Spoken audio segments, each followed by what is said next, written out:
Serial गुम में किसी के प्यार के लेटेस्ट एपिसोड को सबसे पहले देखने के लिए हमारे चैनल को सब्सक्राइब करें। एपिसोड की शुरुआत में जहां बारात दरवाजे पे लगी हुई है और मिताली नील का पैर धो रही है, नील की स्वागत कर रही है। द्वार पे दूल्हा खड़ा है और मिताली उसकी स्वागत में लगी हुई है, लेकिन मिताली काफी ज्यादा घबराई हुई है और मिताली के अंदर ये चल रहा है कि पता नहीं जूही को क्या हुआ था जो जूही ये शादी छोड़ के चली गई। जूही की दादी, जूही के दादा, सभी लोग काफी ज्यादा परेशान है। मिताली के आंख से आंसू निकल रहा है।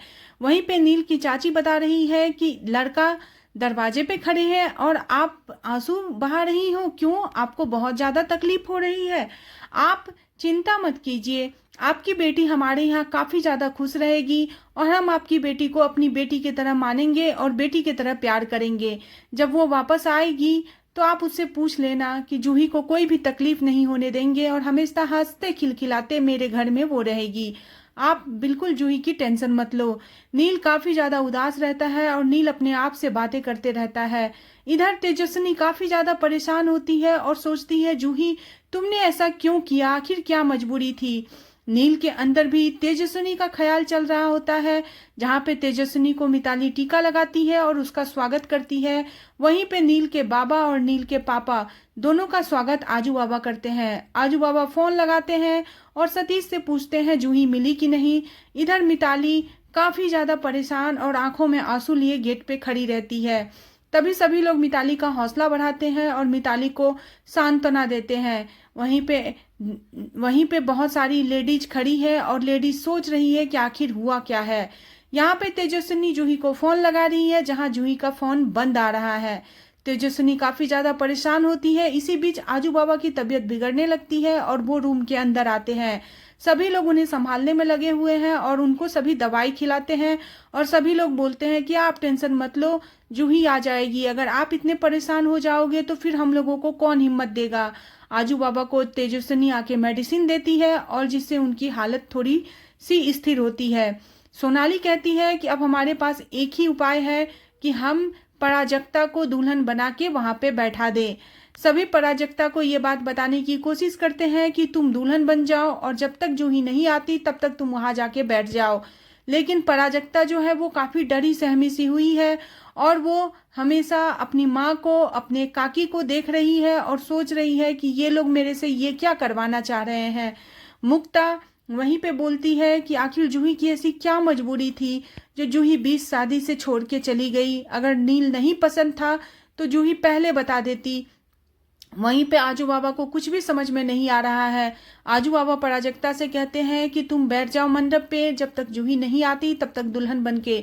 लेकिन पराजक्ता की सांसें चलने लगती है और फूलने लगती है और कहती है पराजक्ता कि मेरे से ये सब नहीं होगा। वो ठंडी पड़ जाती है, उसके शरीर नीले पड़ जाते हैं, वो बहुत ज्यादा डर गई है।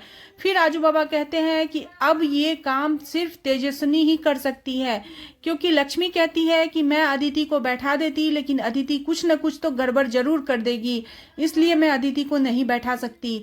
लेकिन यहाँ पे आजू बाबा तेजस्विनी को जाके कहते हैं कि बेटा आज तुम्हारे हाथों में हमारे घर की इज्जत है और तुम ही इस इज्जत को बचा सकती हो। तुम्हारे दादा दादी का मान सम्मान पूरे समाज में खराब होने वाला है, पूरा परिवार का इज्जत जाने वाला है।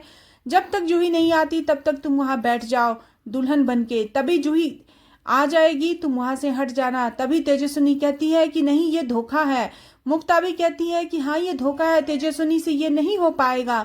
लेकिन आजू बाबा कहते हैं कि तुम कहती हो कि मैं और हम सब तुम्हारे फैमिली है, तो तुम अपनी फैमिली की इज्जत बचाने के लिए इतना नहीं कर सकती। मुक्ता भी तेजस्विनी को समझाने की कोशिश करती है, जहाँ पे लक्ष्मी बहुत हक से तेजस्विनी से कहती है कि तुम्हें ये चीज करना ही पड़ेगा, तुम्हें वहां जाके बैठना ही पड़ेगा, क्योंकि अब हमारे इज्जत तुम्हारे हाथों में है।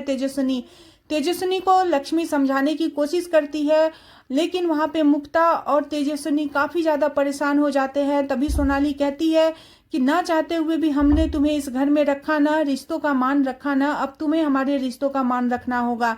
तेजस्विनी हक्का बक्का गुम हो जाता है। तभी लक्ष्मी तेजस्विनी को खींच के वहां से लेके जाती है और बोलती है कि जल्दी से तुम दुल्हन बन जा जब तक जूही नहीं आती। इधर बारात दरवाजे पे लगी हुई है, ढोल ताशे नगाड़े बज रहे हैं, लेकिन नील के मन में सिर्फ तेजस्विनी का ख्याल आ रहा है। लक्ष्मी तेजस्विनी को लेकर कमरे में आती है और कहती है इसे जल्दी से रेडी कर दो क्योंकि दुल्हन को अब सब बाहर बुलाने वाले हैं। मैं बाहर जाके देखती हूँ, तब तक तेजस्विनी को रेडी कर दो और ये दुल्हन बन के वहां बैठ जाएगी। तेजस्विनी काफी परेशान होती है। इधर ऋतुराज जल्दी से अपना पैकअप करके अपने भाई के शादी में जाने के लिए रेडी होता है, जिसमें उसके सहयोगी उसका सहयोग करते हैं।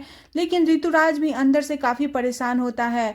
बारात दरवाजे पे लगी हुई है, सभी लोग झूम रहे हैं कि अब जूही के साथ नील की शादी हो जाएगी और हम लोग जल्दी से दुल्हन को विदा करके ले जाएंगे। लेकिन यहाँ पे नील के मन में कुछ और ही सवाल पे सवाल चल रहा है कि मैं क्या करने जा रहा हूँ। यहाँ पे अदिति तेजस्विनी को समझाने की कोशिश करती है।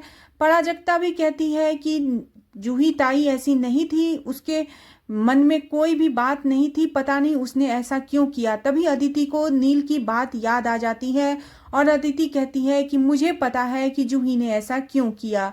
और सभी लोग चौंक जाते हैं। वहां पे तेजस्विनी भी चौंक जाती है और तेजस्विनी पूछती है कि ताई जल्दी बताओ कि जूही ने ऐसा क्यों किया। और इसी के साथ एपिसोड खत्म हो जाता है। अगले एपिसोड में देखने को मिलेगा कि जहाँ पे नील कहता है कि मैं जूही से शादी करने के लिए तैयार नहीं हूँ, वहीं पे घूंघट हटा के तेजस्विनी कहती है कि मैं ये नाटक करके तंग आ चुकी हूँ, अब मैं ये नाटक नहीं कर सकती, मेरी भी कुछ उम्मीदें हैं, मेरा भी कुछ सपना है, मैं ये शादी नहीं कर सकती, मैं किसी और की जगह नहीं ले सकती हूँ। जिससे परिवार वाले सभी हैरान हो जाते हैं। नील के परिवार वाले कहते हैं कि ये शादी बिल्कुल भी नहीं हो सकती। वहीं पे नील कहता है कि मुझे आप लोगों से कुछ कहना है और ये सुन के तेजस्विनी काफी ज्यादा हैरान हो जाती है। आज का एपिसोड आपको कैसा लगा प्लीज कमेंट करें और बने रहे सीरियल गुमे किसी के प्यार में। और नेक्स्ट एपिसोड के लिए चैनल को सब्सक्राइब करना बिल्कुल न भूलें।